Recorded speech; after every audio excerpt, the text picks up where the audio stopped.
Welcome to episode 3 of the series. Now that we've discovered the secrets behind the movie, let's talk about the soundtrack for the film. I was 15 years old when I saw The Song Remains the Same for the first time on VHS and continued my discography completion travels from there on. But I had to wait for that one record that remained unreachable. The Mighty Double album was an expensive CD, and when you're a teenager on a music budget, you gotta wait.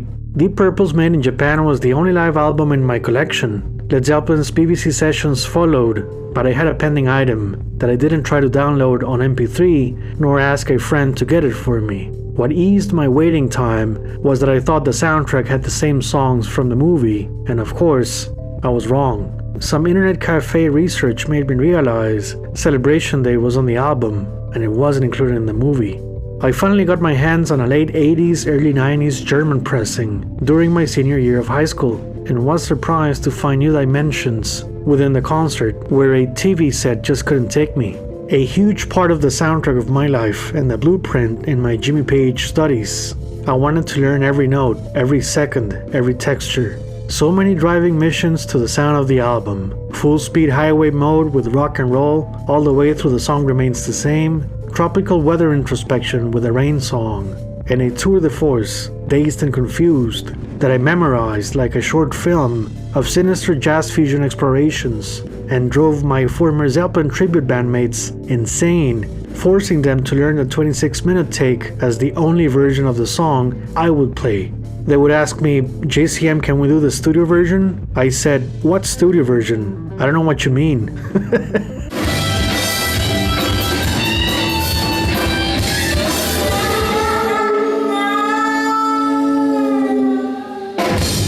Stairway to Heaven was a song of hope and tremendous feel. Moby Dick of John Bonham's marathon drumming was the engine through heavy traffic jams. Holy Love was a space odyssey with a compact blues medley, but my personal favorite has always been No Quarter, featuring one of Jimmy Page's career-defining guitar solos, next to Jones and Bonham's visceral construction and Robert Plant's mythological intentions. A song that only works at night, fog or no fog, you just don't give a fog. A track to drive slowly through a nearby neighborhood wearing a mask, scaring people away, but you're just trying to reenact the movie, and Jumble Jones's fantasy sequence. A song I once told a girl on a date takes a building in a way our forefathers were very used to. The cosmic energy. Everybody goes, yeah, bash. My date went to the bathroom and never came back. Maybe she was a Meatloaf fan. A song I had the pleasure to record with Bonhamology's own maestro, George Fludas.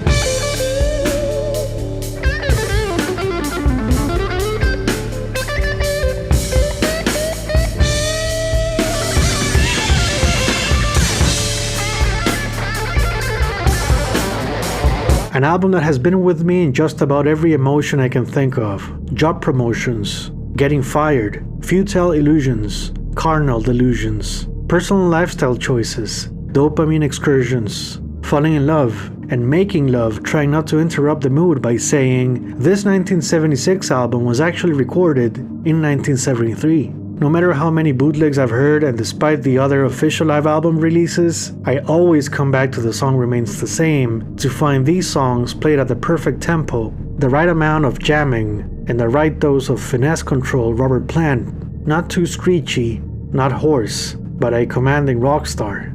I further expanded my collection through the years to 7 copies, and like all of you, I was shocked and devastated to hear those nasty cuts on 2 iconic tracks from the 2007 remaster. What the hell happened? I bought an extra copy of the 1976 release, just because. Although I have other live albums in my collection, they're just that, live albums. The Song Remains the Same holds a very special place because you have visuals to go along with it. You can play the movie in your head to the iconic sounds recorded at Madison Square Garden. It has a sort of magical mystery tour or Woodstock effect to it. You can see the music, and for someone like me who hears all 12 musical notes in certain colors, it's quite the sensory experience. This program will break down the context and secrets behind the making of the original 1976 release, as well as the 2007 and 2018 remasters. The album is different from the movie, and I will provide a deep dive musical analysis on these legendary recordings. The album cover that feels like you're watching the movie inside a theater. This is the making of the soundtrack from the film. The song remains the same.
Being one of the most bootleg bands of all time, there was a huge market and demand for an official Led Zeppelin live album back in the 70s. With studio recordings being priority one, finding space in between their busy concert schedules and well-deserved vacations made the task of compiling a concert release quite challenging. By the time they played Madison Square Garden in July 1973, they already had not just one, but 9 professionally recorded concerts in the archives. Those were January 1970 at Royal Albert Hall, which 2 cuts were later repackaged for Coda. Several shows from their visit to Japan back in 1971, thanks to the insistence of local record company executives, but Jimmy Page decided they were not good enough for a release. The BBC had the tapes for the Paris Theatre April 1971 concert, but again, Page was not satisfied with the audio quality. You can check my making of BBC sessions for the story behind this album. Next, there were 2 nights in 1972, June 25th and 27th, at the Forum and Long Beach Arena. The best cuts from both shows had to wait 31 years for an official release via How the West Was Won. Now, because Led Zeppelin's live show was constantly evolving, growing into tighter jam sections and such, we can't blame Jimmy for his executive decisions. It seemed every year brought a different element to the table.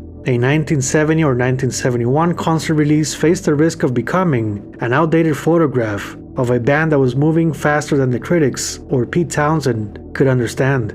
Last but not least, in the Zeppelin vaults at the time was the lost concert recording, Southampton University, January 22nd, 1973. And just like the song remains the same, its planning was a last-minute thing, as this date was not on the original itinerary for their 1972-1973 UK tour.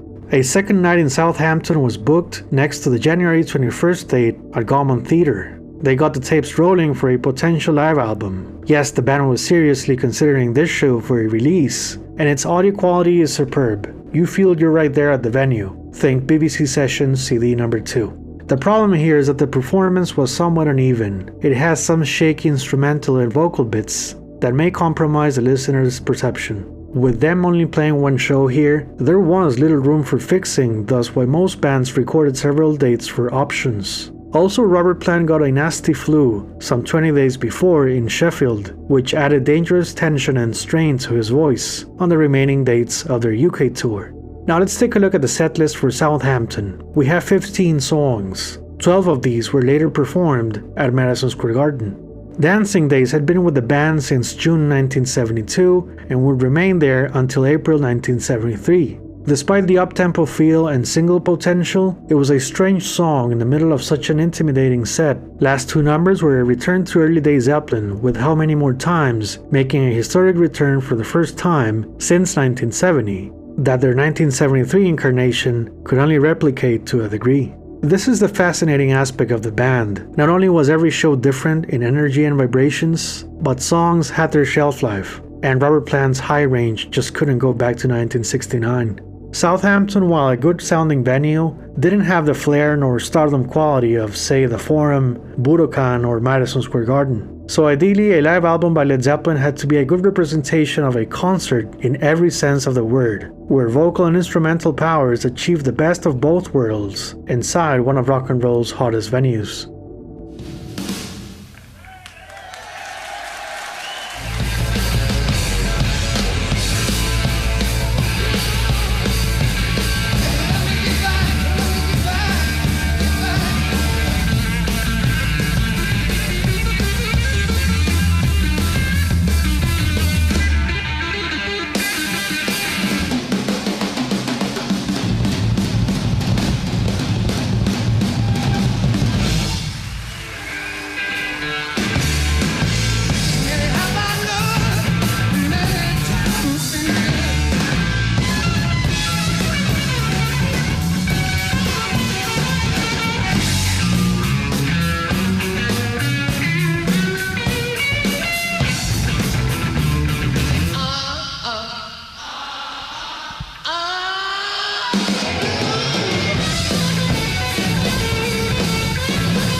night. It really meant a lot to Dre. I've been crying. Oh.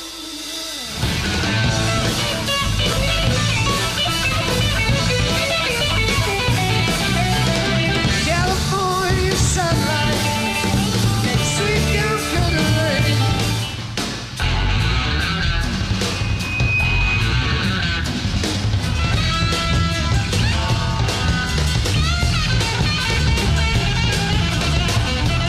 If you go to San Francisco, you should wear some flowers to your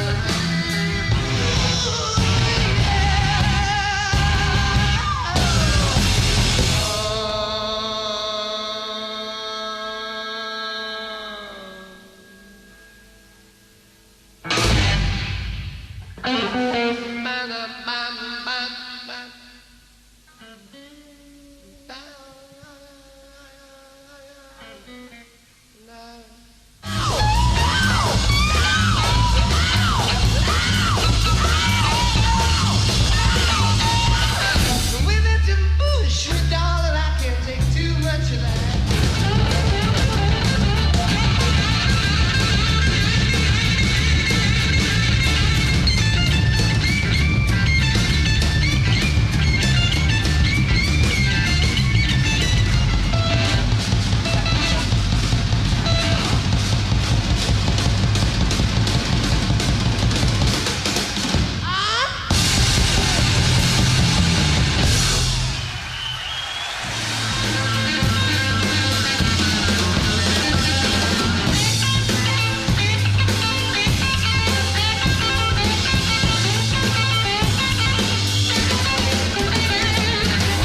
Shines white light awards, way, way down inside. I want a whole lot of love.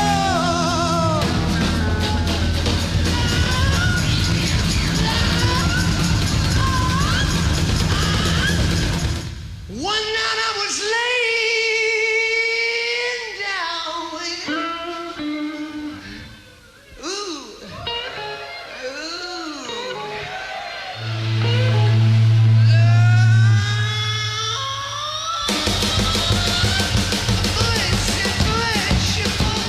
for you to me, I'm the only one.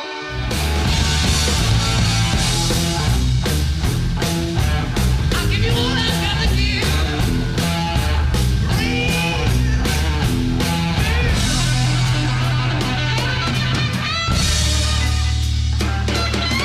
Oh, Rosie, oh, girl, shake it, shake it, till it makes me another time.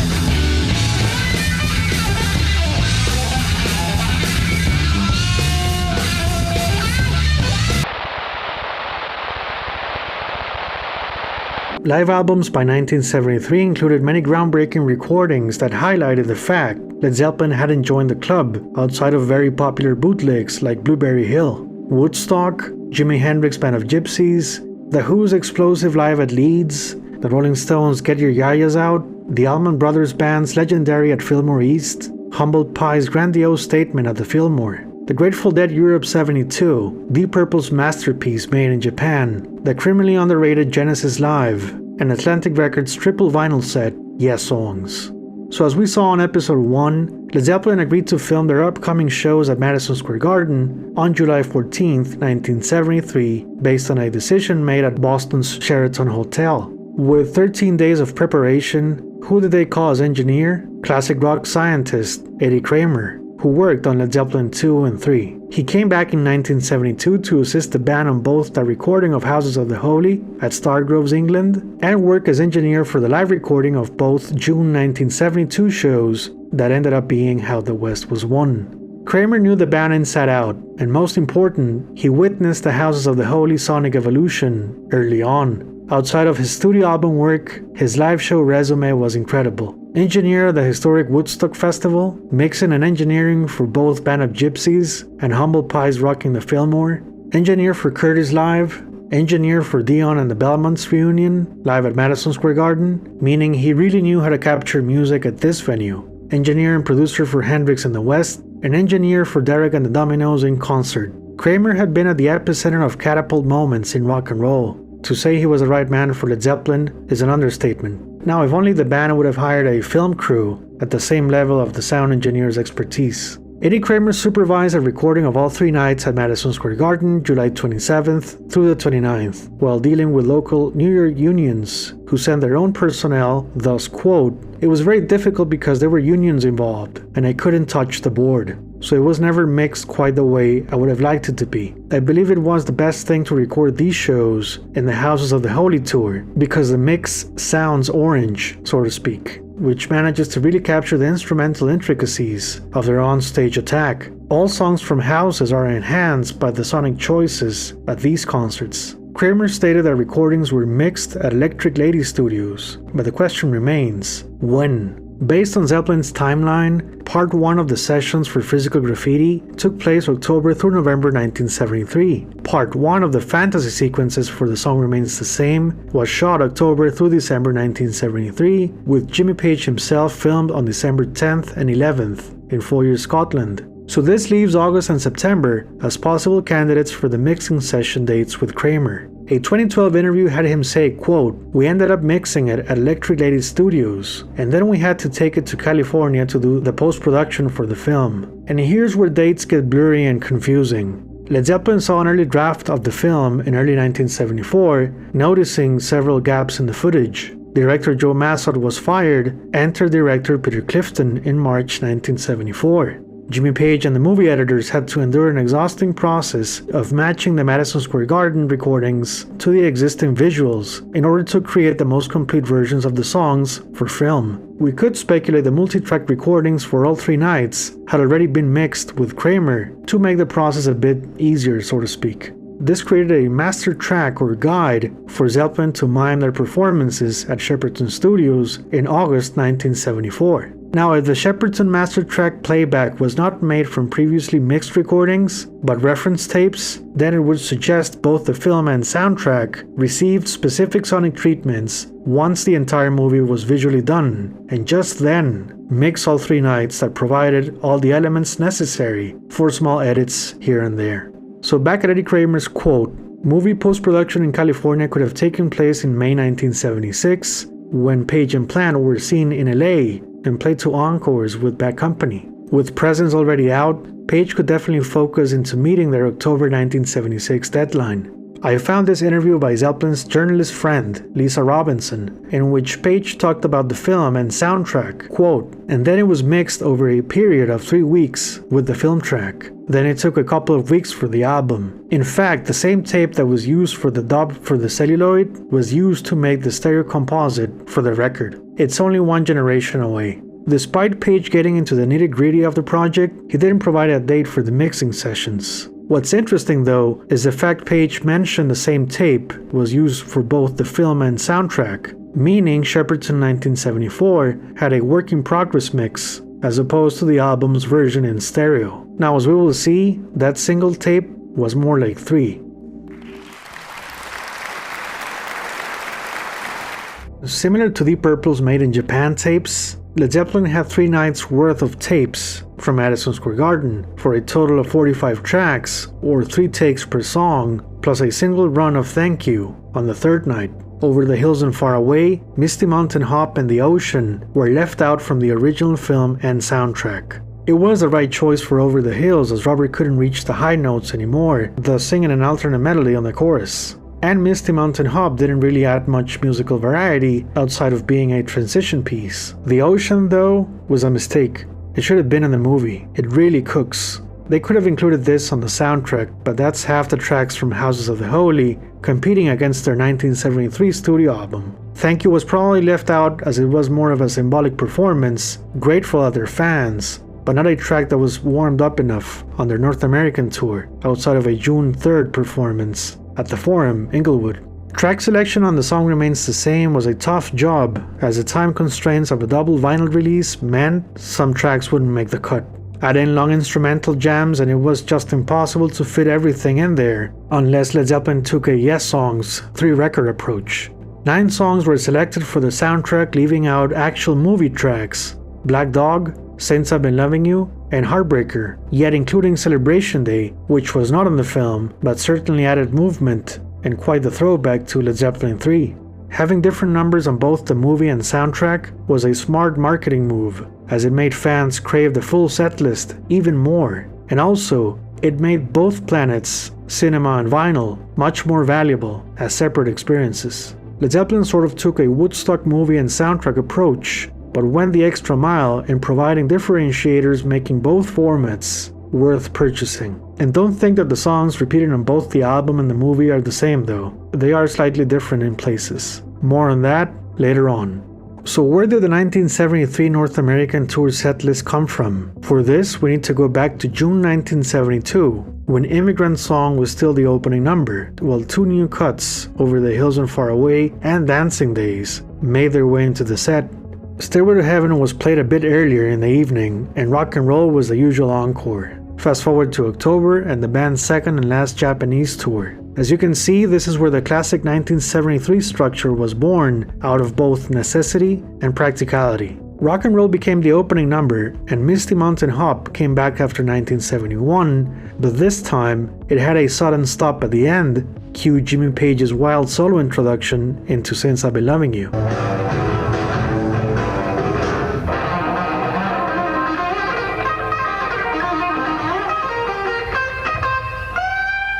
Harmonically speaking, it was a bold move, as Misty Mountain Hop ends with an E chord, and then Jimmy goes into rapid-fire C minor scales. Sister songs The Song Remains the Same and The Rain Song were premiered in Japan, and the old classics moved to the latter part of the evening. This setlist shape remained the same all the way through April 1973 in France. That's 41 shows to work out the pace and dynamics of their new concert format. Because Robert's high range started to decline since Australia 1972, and by decline I mean unable to sustain the high notes for more than 10 seconds, he was forced into learning how to use his voice different, while Page, Jones and Bonham responded by elevating their instrumental performance, making Plant's situation much more manageable. Robert did not become a bad singer, like some Zeppelin fans state in online forums. Plant became a much more musical singer, I would say. His tone remained the same, and he was able to explore new avenues of intent outside of manic screaming that can sometimes make early day live Led Zeppelin something of a tough listen. His pipes were so strong back then, restraint was not his thing. Now I believe the change in his voice saved him from overdoing the same style. A change in power was a change for good, as he didn't get typecasted in the same Black Dog vocals throughout the 70s, thus making latter-day Studio Zeppelin a fascinating and diverse collection of songs. You can watch episodes 1 and 2 from the Making of Houses of the Holy series for a deep dive and examples on this topic. Now, where did Dazed and Confused' famous San Francisco portion come from? Led Zeppelin's first attempt with this segment took place on December 1st, 1972 at Newcastle, where Robert Plant sang the words for Neil Young's Cowgirl in the Sand. Has your band begun to run?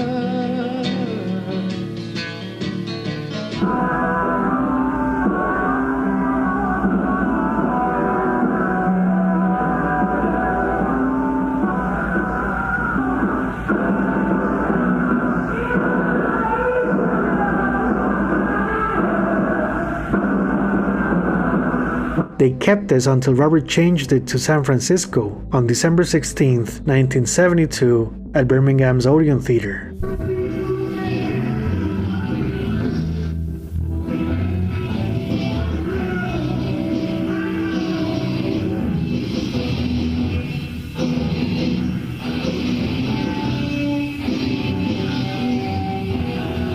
San Francisco was an adaptation of the 1967 Scott McKenzie song by the same name that many consider, myself included, to be the ultimate hippie anthem. With Robert Plant's obsession with the band Love and their Forever Changes album, it was just natural for him to add some 1967 vibes into Dazed and Confused. which was written by Jake Holmes in 1967.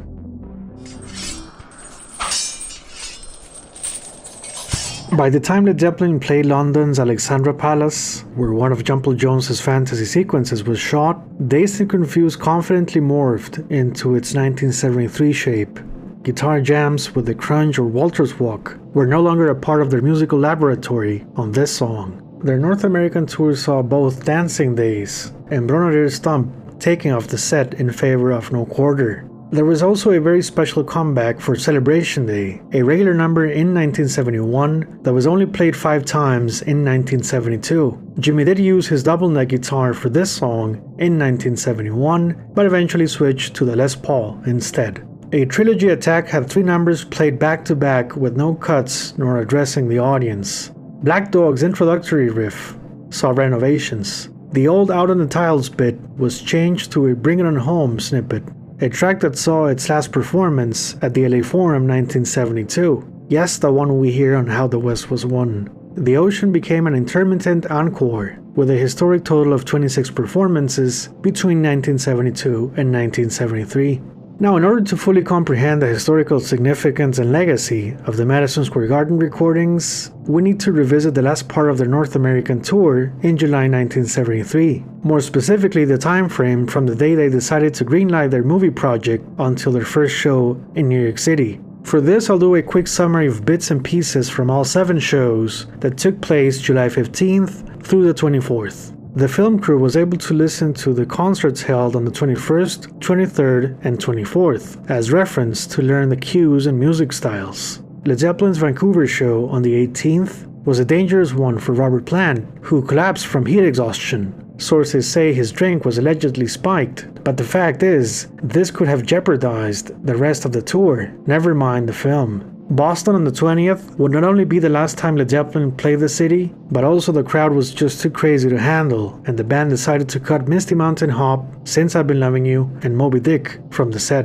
Once you hear this audio summary, it's almost as if the band was extra focused in New York City, finding the difficult balance between flow and thought. This listening session is key in understanding where the final soundtrack versions come from. Enjoy.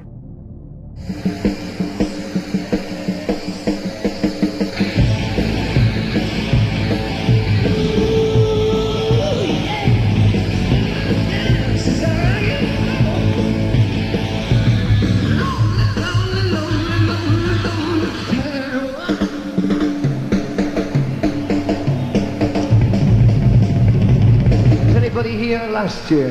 Well, as you no doubt gathered, we've even managed to get together a new album since then, and we're going to do some tracks from it. This is one of them. It features John Paul Jones on really word piano, man. No Quarter.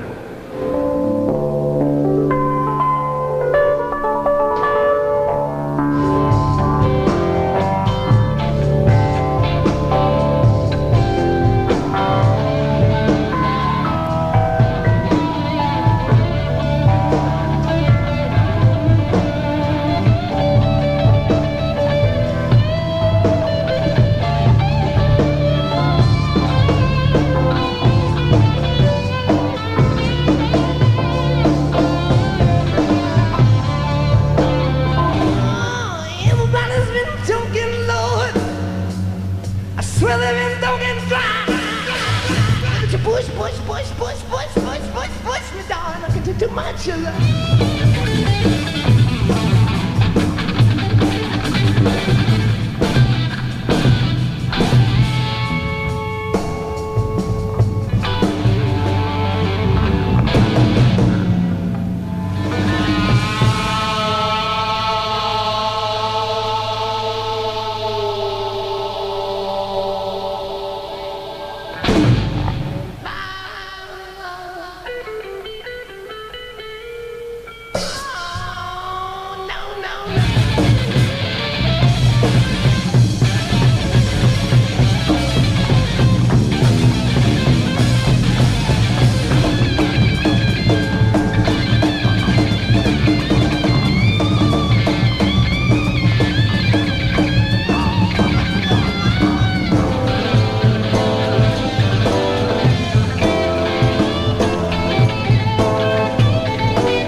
Led Zeppelin has left the building. We're trying to get Robert Plant to a hospital. We have to get Robert to a hospital in the next few minutes. Thank you very much. They said to thank you. You've been an unbelievable audience. We apologize for... Thank you very much, Vancouver.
Hey guys, glad you made it this far. A place for true hardcore Zeppelin fans. Now it's time to rest your ears and recover. With that being said, stay tuned for episode 4 as I will talk about the Madison Square Garden concerts and answer a long-running question. Is The Song Remains the Same a true live album, or was it re-recorded in the studio? The magic will be revealed. As always, thank you very much for watching. Bye bye.